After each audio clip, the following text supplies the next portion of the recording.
Let's start by considering why churches even need some kind of safety or security team. Enhanced security is a feature of everyday life for all of us. We have a security presence in our schools, at our jobs, in government buildings, at airports, at sporting events, just about everywhere we go. We have become accustomed to, and even expect, a security presence at places we go and events we attend. If security is important for these places, why not also for churches? FBI data gives us an estimate of the number of crimes committed in churches. In 2017, the FBI reported 21,770 crimes in churches or on church property. These include 2,647 crimes against persons, 17,660 crimes against property, 1,463 crimes against society. Law enforcement professionals always caution that crimes such as these are underreported so that the actual numbers may be higher. Let's look at these numbers in more detail. Of the 2,647 crimes against persons reported on church property, the majority were assaults, of which there were 2,236. But as you can see, crimes such as kidnapping and sex offenses were also reported. Crimes against property constitutes the largest category of crimes reported by churches in 2017. Most of these offenses were burglary, breaking and entering, destruction or damage of property, larceny, and theft. The total number of crimes against property reported by churches in 2017 was 17,660. The third category of crimes are the so-called victimless crimes, crimes against society. There were 1,463 of these crimes reported on church property in 2017. The biggest group by far were narcotics and drug offenses, of which there were 1,325. As you can see, churches are subject to thousands of routine crimes each year. In addition, there have also been a number of high-profile active shooter incidences in houses of worship in recent years. All of this serves to remind us that churches are not immune to crime. In fact, churches are subject to the same kinds of crimes that take place in the rest of the community. To amplify and expand upon the FBI data, we can also look at the figures compiled by independent researcher Carl Chin, who maintains a database of deadly force incidents in houses of worship. Chin reports that more than 1,700 people were killed in deadly force incidents in houses of worship in the years 1999 through 2017. The table on the screen shows only the deadly force incidents for which the motive was known. That number for 1999 through 2017 is 1,294. Of those, the top 3 known motives were domestic violence, personal conflict, and robbery. Why are so many crimes associated with churches? Let's consider some possible reasons. Consider the fact that churches, by virtue of how they operate, provide many opportunities for crime. For example, open to the public. Churches are generally open to the public. Doors are usually unlocked and open while worship is in session. Anyone is allowed to enter without having to show ID. Strangers are never questioned and are always welcome. Once inside the building, people are generally allowed to come and go as they please. In churches lacking any kind of security, a troublemaker can easily enter while worship is in session, case the building, linger in lavatories or stairwells, or otherwise create havoc. Building open on weeknights. In many churches, the building is open during the week for choir rehearsal, Bible study, and the like. Sometimes members enter and leave the building in the evening after dark, unescorted. Unfortunately, criminals often seize these opportunities. And we have not talked about what's going on outside of the building. When there is no security, members' cars sit outside unattended during Sunday worship and evening church activities, presenting would-be criminals with additional opportunities. Buildings unoccupied during the week. Some churches are closed and unattended during the week, making it possible for teenagers to hang out on church property or vandalize the building. Criminals have plenty of opportunity to case the property and to carry out breaking and entering crimes and robberies. So far, we've only been talking about crimes committed by strangers, but many of the crimes committed by churches are committed by insiders, church members, and their families. These can include theft, embezzlement, forgery, etc. Churches can and do have instances where insiders, members, or even church leaders make unauthorized use of church funds or property. Child custody issues, domestic abuse, child abuse. Issues like child custody issues, domestic abuse, and child abuse sometimes spill over and present themselves at church. We know that abusive partners sometimes show up at a victim's workplace. The same is true of a church. Abusive partners often know exactly where in the church to find their target. Similarly, non-custodial parents know they can find their children at church and may show up to see them or take them from the building. In addition, churches must be ever vigilant to protect children from all types of sexual and domestic abuse. This abuse may be happening at home or, when inadequate safeguards are set up, at church. Substance abuse. Church members or their family members can and do show up at church under the influence of legal or illegal substances and present behavior that is disruptive or threatening to others. Mental illness. Similarly, mentally ill members or members of their families can show up and create problems at church. When a church has some kind of safety or security team, it means there is someone whose job it is to be alert for all of the crimes and issues we've outlined here. In many cases, the safety team can set up procedures and safeguards to minimize the possibility of some of these issues. But when an issue does arise, it's the safety team that will be trained to respond to it. In fact, in this training, we'll be discussing the basics of how to set up safeguards and how to handle common issues. Your job as a safety team member will be to be out front and visible, to reassure church members and to work behind the scenes to keep members safe so they can focus on worship and ministry.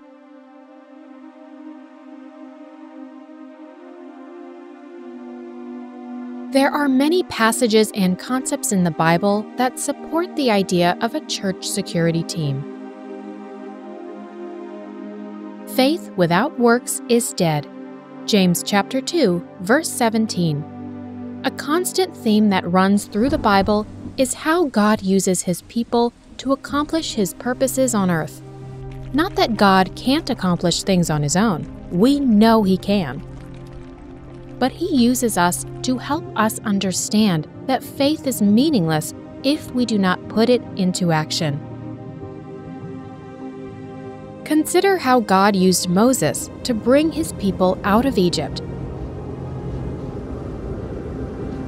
or how He used the apostles to spread the gospel of Jesus Christ. God could have done these things without our help, but He appointed people to do them. In this same way, He expects us to step up and do the work of protecting His church and His people.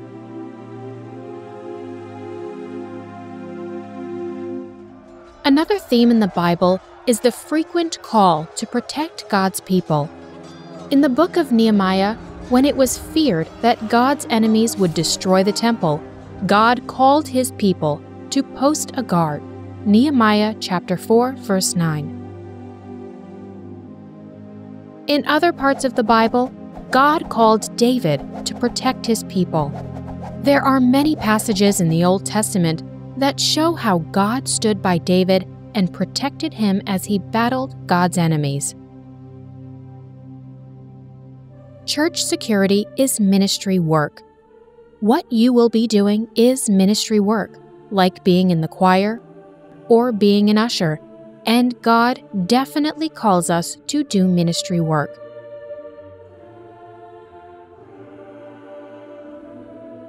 Church members bring gifts differing.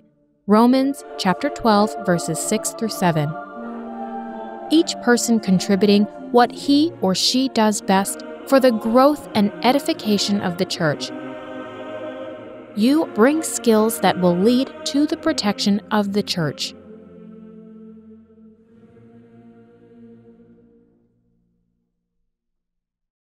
What we call ourselves will likely have a bearing on how members and church leaders see us. Are we a security ministry or a safety ministry? It's a question worth asking because these terms have slightly different meanings. Security team.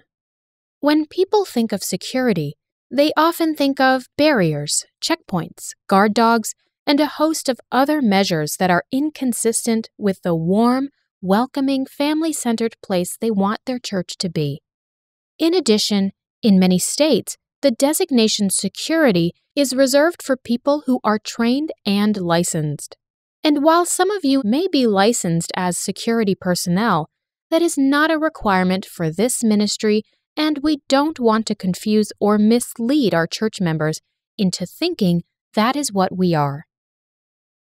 For all these reasons, security team may not be the best name for our church ministry. Safety, on the other hand, is something everyone can be on board with. Safety is something we all strive for in our homes and personal lives. That is, taking sensible measures to keep ourselves and our families safe. Safety is, in fact, what this ministry will be striving for. Therefore, for the remainder of this course, we will use the term safety team to describe this ministry. Churches need the same safety measures as everywhere else. Churches are just like everywhere else. They're a microcosm of the wider world and therefore are subject to the same problems as the wider world, including the same crime and social problems. At home and in our personal lives, we take common sense safety measures, from using seatbelts to putting in smoke detectors, to teaching our young children how to call 911. We realize in every other area of our lives that an ounce of prevention is worth a pound of cure. The safety team will be responsible for implementing safety measures in the church. It will be the job of the safety team to enact and monitor sensible safety measures in and around the church, with the goal of keeping the church's people and property safe. Think about all the safety features we have in our homes and the ways in which churches need the same thing. Our church's safety ministry includes the following: a safety committee, a safety director, a safety team. In addition, the safety ministry must work closely with the other ministries in the church. Let's look more closely at each component of the safety ministry. The Church Safety Committee provides oversight of the entire safety ministry program. It develops the safety team policies and procedures. It assesses church activities for risks. It negotiates and has oversight over the part of the ministry budget which is used for capital improvements, training, and equipment. It facilitates training for staff and volunteers. It is the liaison between the church leadership and the church safety director. The church safety director reports to the safety committee. He or she does the following: leads the church safety team, which includes recruitment, training, and scheduling, ensures compliance to policies, manages the budget, develops emergency response plans, conducts practice drills. The church safety team and its members report to the church safety director. They do the following: monitor the facilities, conduct safety and security inspections, Respond to emergency situations. Report and correct procedural violations by other volunteers. Protect the funds collected during worship. Maintain equipment.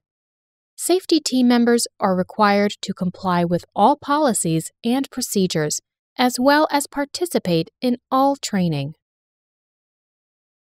Working together as a team, these three components of the safety ministry serve to identify where the church is at risk and come up with plans, procedures, and educational activities to keep the church's people and property safe. Let's take a look at what makes someone a match for the safety team member. Physically fit. A minimum level of fitness is required. You'll be expected to stand on your feet or to walk around for much of your shift. You'll also need to be able to respond quickly to emergency situations. If you're in good physical shape, we ask you to maintain healthy eating and a healthy lifestyle so you can stay in shape. And if you know you need to get in better shape, we encourage you to take the steps to make it happen. Even-tempered. A good safety team member is slow to get angry and does not easily become agitated or annoyed. In your safety team role, you may have to handle people who are angry or emotionally distraught. You may come across people who don't want to follow the rules or who think they shouldn't have to take direction from you. You should be able to handle situations like this with calmness and grace. Team player. Good safety team members have a commitment to the team. They are comfortable taking direction from the team leader, and they stay in touch with other team members while on duty. They understand that there is strength in teamwork. They do not ever consider acting as a lone wolf or handling something in the way they see fit, disregarding safety team training and protocol. Good communication skills. Safety team members must be able to communicate well with others. They must, for example, be able to describe situations that arise while they are on duty. They may be called upon to communicate this information to the team leader or to the safety director. Safety team members may also be called upon to explain safety procedures to church members or to help a member understand why they are not allowed to do something. For example, you may have to explain to a non-custodial parent that they are not allowed to sign a child out of the children's area because they are not on the child's authorized list. You must be able to explain well, be firm in your explanation, and do not do anything that escalates the situation. Commands respect. Related to good communication skills is the ability to command respect. Safety team members must project character and strength. They must have the kind of demeanor that makes others want to follow their direction and take instruction from them. Others must see them as someone they can trust, as someone who knows what he or she is talking about. All of you were chosen because you have that kind of demeanor. This is not a comprehensive list of character traits that make someone a good safety team member. You can probably think of others. What other character traits do you think safety team members should have in order to be effective?